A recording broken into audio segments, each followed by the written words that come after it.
So there's like every city has a different dynamic, and I know when I was in Regina, I was being intimidated and bullied by the terrorist packies of Regina Cab, Co-op Cab, and Capital Cabs.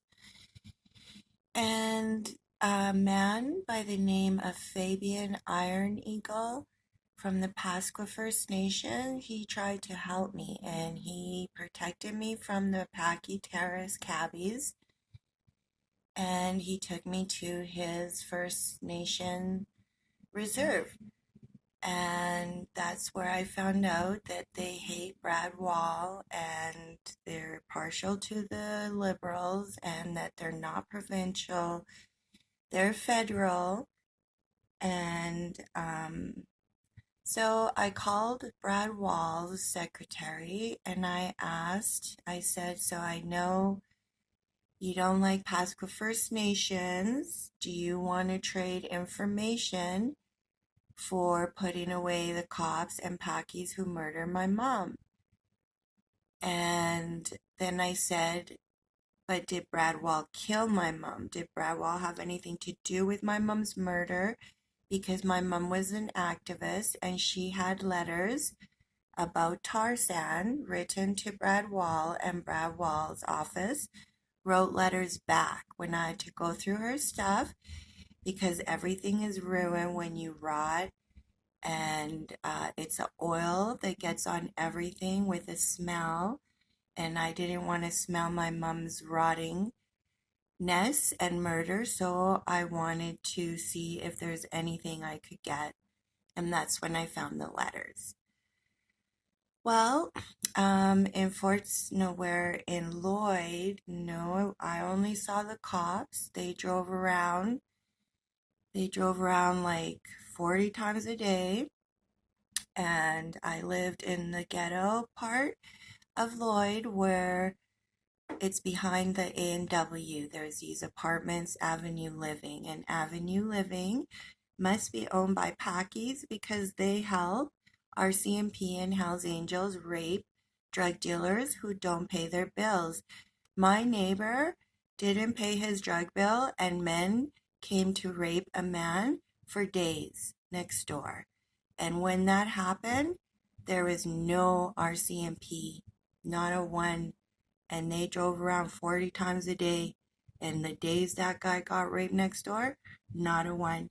And I told the RCMP, but I knew a cabbie in Lloyd, and he has a machine where he could get all the cop calls.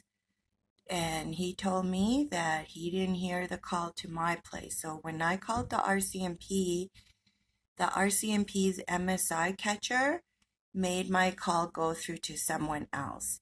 And one time when I was trying to leave Grand Prairie, I called Greyhound from my Kudos phone, and they told me that there is no bus to Regina. And I said, what about tomorrow? Nope. What about the day after? Nope. And I couldn't understand, and I got somebody else to contact Greyhound, and they said there was a bus today, tomorrow, and the day after.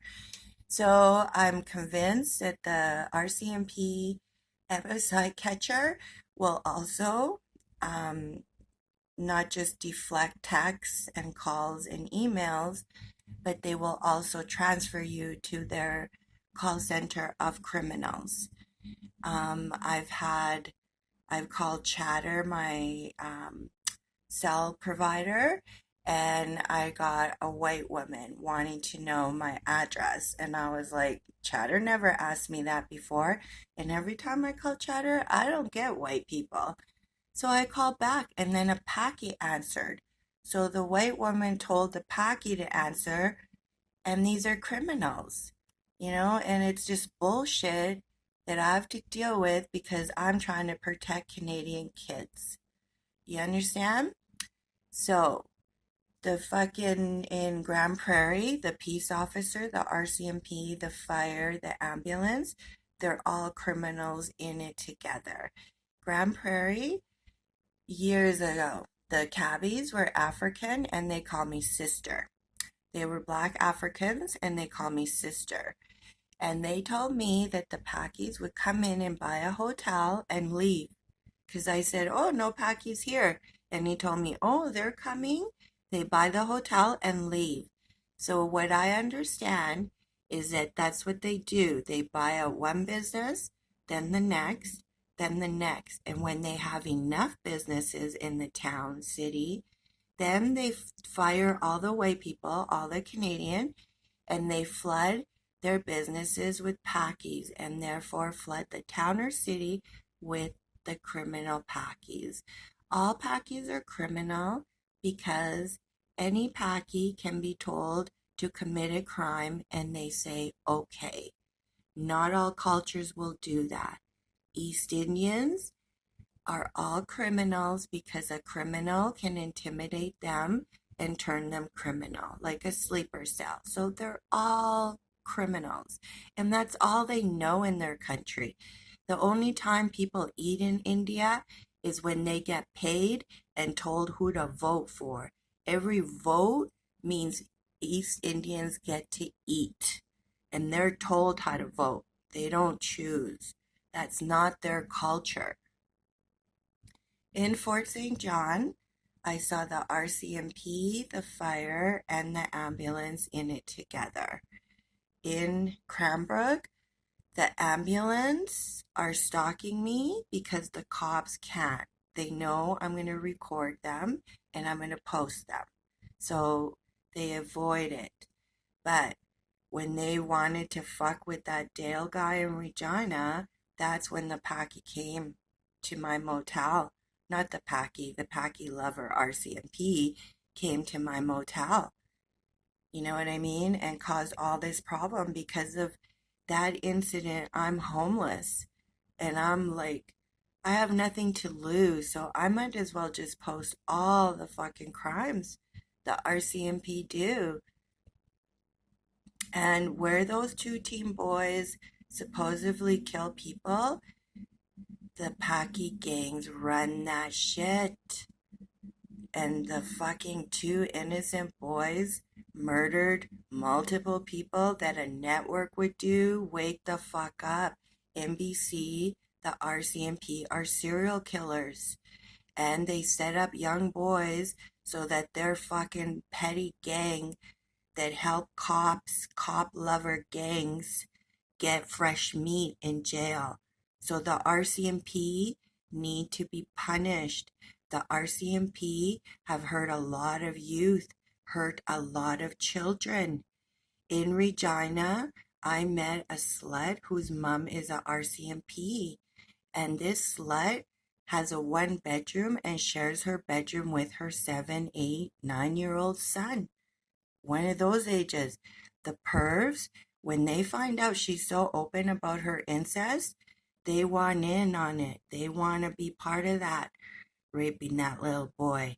And that little boy told me that his grandma, the RCMP, has a stash. And this is before weed was legal. Okay? And let's see what else. In Grand Cache, I heard the RCMP have a daughter who's been drinking. The RCMP dad buys her alcohol from when she's 14. And that in Grand Cache, the filthy RCMP, they offer young girls 15 years old, 14, 15-year-old booze.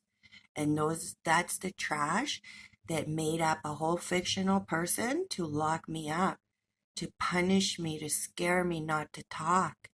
And in Grand Cache, research it. How much youth has attempted suicide there because they don't want to be raped by the RCMP. They want to die.